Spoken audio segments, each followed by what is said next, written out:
सबको नमस्ते. இந்த வீடியோவில் பக்ஷியோं का नाम அப்படின்னா பேர்ட்ஸ் நேம் பார்க்க போகிறோம். வாங்க வீடியோக்குள்ளே போகலாம்.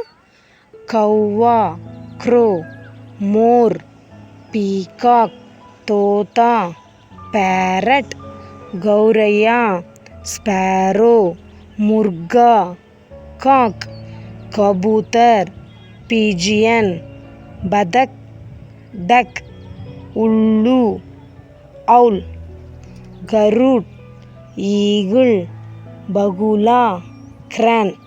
Thank you for watching. Please subscribe my channel.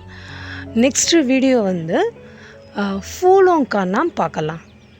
அப்படின்னா flowers name. Thank you all.